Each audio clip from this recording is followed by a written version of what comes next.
back again. I'm going to do one more 10-minute video about the surgeries, and then I'm going to do another one about another topic, okay? So I'll log the surgery ones as part 1, part 2, part 3, part 4, so forth, and I'll log any other topics under what I'm covering.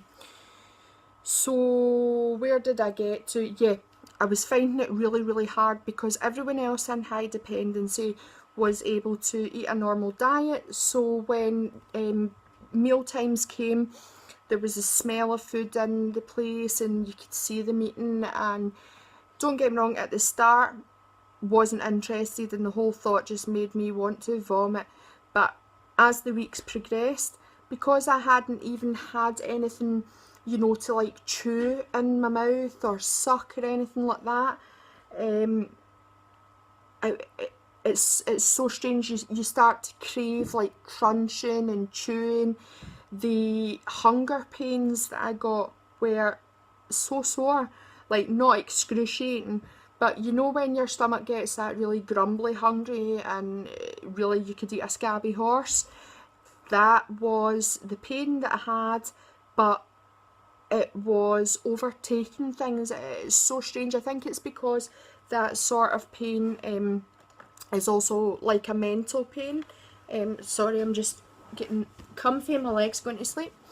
So yeah, that was getting a bit much, and I was asking my consultant, is there anything that you can give me to try and take this like hunger pain away?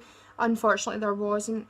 I was having something called Zoton fast tabs, melted down and put into the expression tube. This is basically like, the best way to describe it to you is like Gaviscon. It calms stomach acid. So that was basically all they could do, along with the antiemetic drugs, anti-6.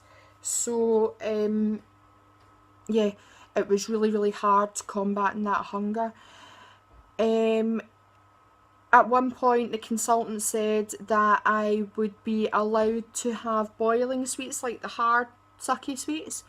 I was allowed to have one of them a day, and I had to suck it down. I wasn't allowed to crunch or anything, and I was only allowed to swallow the liquid that was produced from it, and I had to make sure it was removed, you know, when it was small, so as it didn't go down into the stomach.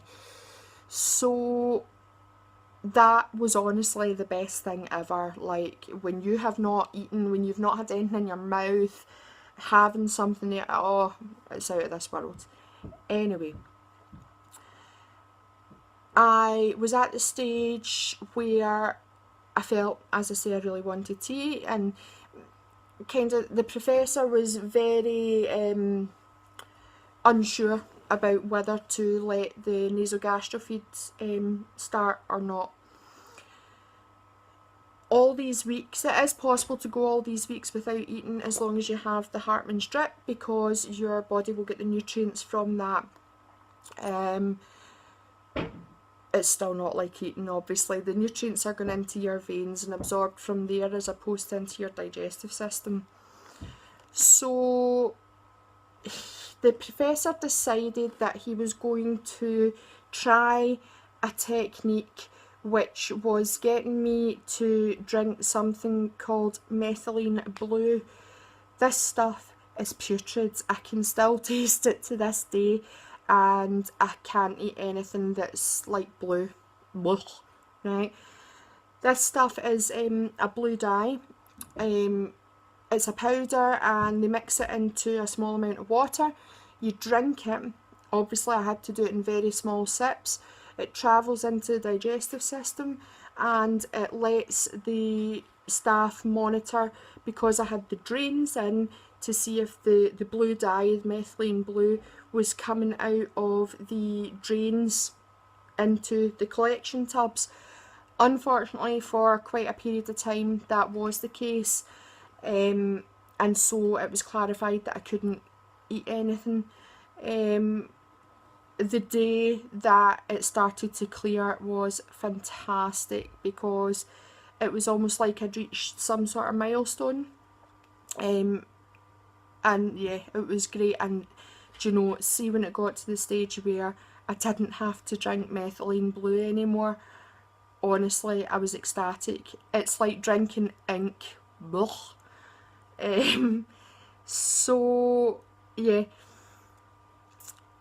the drains were still in.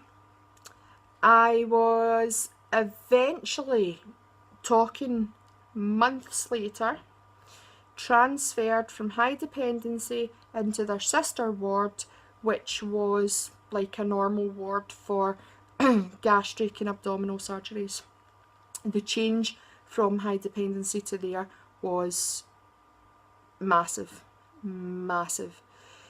The difference in the staff and the way that they cared for patients was unbelievable. I mean, to my mentality, if you are in the caring profession, you're there to care. It doesn't matter what ward you're in, nothing should be a bother. That's the way I am. I treat people how I would like me or my family treated. Unfortunately, not everyone in healthcare is like this. Now, please don't think I'm dissing everyone in healthcare, but there is quite a vast majority of people that I believe see it as just a job to be in rather than a vocation. Healthcare to me is something that you have to have in you, and it should be a vocation rather than just a job. Some of the teams that were on were great. Other teams would come on to shift and you would feel a complete overwhelming feeling of dread.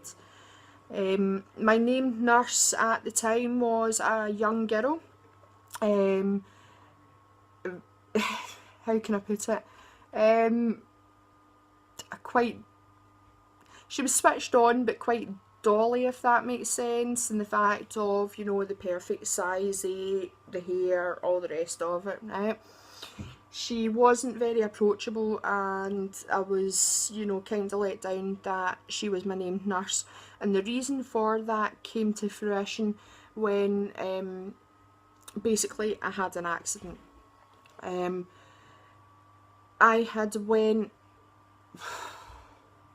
weeks and weeks and weeks without any bowel sounds, bowel movements, anything like that. And it had got to the stage that the professor had decided to you know, allow me to drink things like Clean Prep, which is a solution that's used to clear out the digestive system and colon for procedures such as a colonoscopy or an endoscopy. You don't always need them for the endoscopy, but you do for the colonoscopy, which is the camera up the bum. So yeah, he decided to let me start drinking that. This stuff is supposed to unblock drains, right? It did not work for me at all. So there was a whole worry about whether my bowel would start working again or not. We held out faith that it would, and we wouldn't need to consider having any more, you know, surgeries, things like that, because my body just couldn't take it. So I'm at 9 minutes just now. I'm going to round up the health videos for now. I'm going to take off in the next one talking about this named nurse. I'm just saying that so as I remember. And yeah, thanks very much for viewing all my health videos today. I hope that you take something from them.